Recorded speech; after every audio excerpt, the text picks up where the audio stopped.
Hi friends, ഇന്ന് പഴം കൊണ്ടുള്ള കാരമൽ കേക്കിൻ്റെ റെസിപ്പിയാണ് കേട്ടോ. അപ്പോൾ നമ്മുടെ കയ്യിൽ എത്ര ഓവർ പഴുത്ത പഴമുണ്ടെങ്കിലും ഇതുപോലെയുള്ള കുട്ടികൾക്ക് ഇഷ്ടപ്പെട്ട നല്ല ഡെസേർട്ട് തയ്യാറാക്കാം. വീട്ടിലുള്ള സാധാരണ ചേരുവകൾ വെച്ചിട്ട് വളരെ സിമ്പിളായിട്ട് തയ്യാറാക്കിയെടുക്കാനും പറ്റിയ ഡെസേർട്ടാണ് കേട്ടോ ഇത്. വീഡിയോ ഇഷ്ടപ്പെട്ടാൽ ലൈക്ക് ചെയ്യാനും കമൻറ്റ് ചെയ്യാനും ചാനൽ സബ്സ്ക്രൈബ് ചെയ്ത് സപ്പോർട്ട് ചെയ്യാനും മറക്കരുത്. ആദ്യം നമുക്കിതിലേക്കുള്ള പഞ്ചസാരയൊന്ന് കാരമൽ ചെയ്തെടുക്കാം. ഇതിനു വേണ്ടി 3.5 ടേബിൾ സ്പൂൺ പഞ്ചസാര ഞാനൊരു പാനിലേക്ക് ഇട്ട് കൊടുത്തിട്ടുണ്ട്. ഇത് മീഡിയം ഫ്ലെയിമിൽ വെച്ച് കൊടുക്കാം. പഞ്ചസാര ഒന്ന് മെൽറ്റായി വരുന്ന സമയത്ത് നമുക്ക് പതുക്കെ ഒന്ന് ഇളക്കി കൊടുക്കാം. പഞ്ചസാര മെൽറ്റാക്കി തുടങ്ങുന്നതിന് മുമ്പ് തന്നെ നമുക്ക് കേക്ക് തയ്യാറാക്കുന്നതിനുള്ള പാത്രം ഒന്ന് റെഡിയാക്കി വെക്കണേ.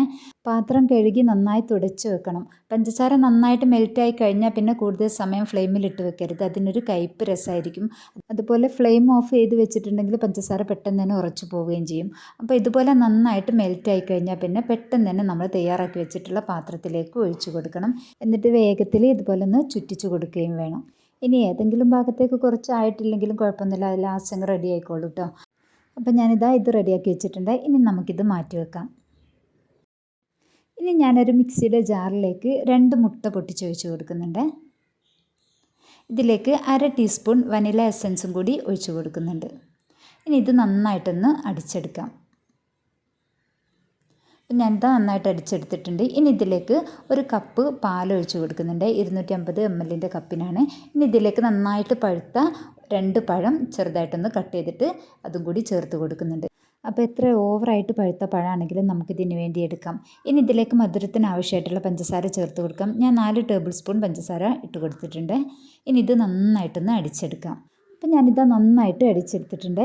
ഇനി നമുക്കിത് കാരമൽ തയ്യാറാക്കി വെച്ചിട്ടുള്ള പാത്രത്തിലേക്ക് ഒഴിച്ചു കൊടുക്കാം.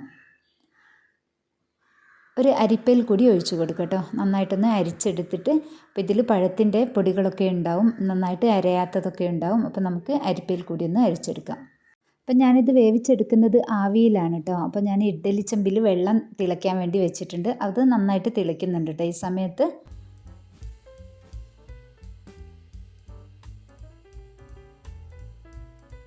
അപ്പോൾ ഇതാ നന്നായിട്ട് അരിച്ചെടുത്തിട്ടുണ്ട്.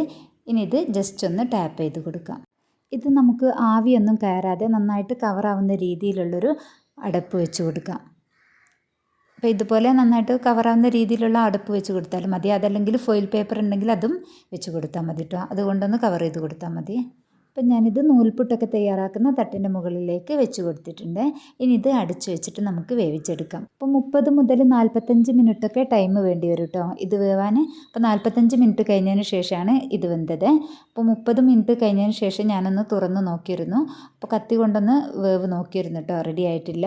പിന്നെ 45 മിനിറ്റ് കഴിഞ്ഞതിന് ശേഷമാണ് റെഡിയായത്. അപ്പോൾ ഞാനിതാ തുറന്ന് പാത്രം പുറത്തേക്ക് എടുത്ത് വെച്ചിട്ടുണ്ട്. ഇനി ഇതിൻ്റെ സൈഡിൽ കത്തി കൊണ്ട് നമുക്ക് പതുക്കെ ഒന്ന് ഇളക്കി കൊടുക്കാം.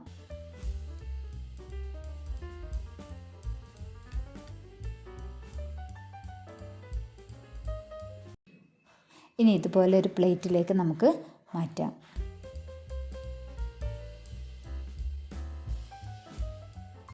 നല്ല സൂപ്പറായിട്ടുണ്ട് കേട്ടോ. നമുക്കിതൊന്ന് കട്ട് ചെയ്യാം.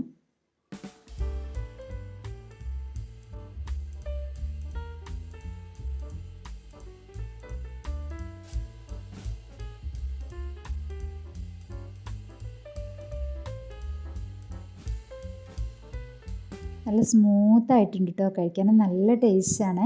വീട്ടിൽ പഴമൊക്കെ ഓവറായി പഴുത്ത് വേസ്റ്റായി പോകുന്നുണ്ടെങ്കിൽ ഇതുപോലെ ഒന്ന് ഉണ്ടാക്കി നോക്കൂ കേട്ടോ. കുട്ടികൾക്കൊക്കെ നന്നായിട്ട് ഇഷ്ടമാവും. വീട്ടിലുള്ള സാധാരണ ചേരുവകളും മാത്രം മതി ഇതിലേക്ക്. വളരെ സിമ്പിളായിട്ട് ഉണ്ടാക്കിയെടുക്കാനും പറ്റും.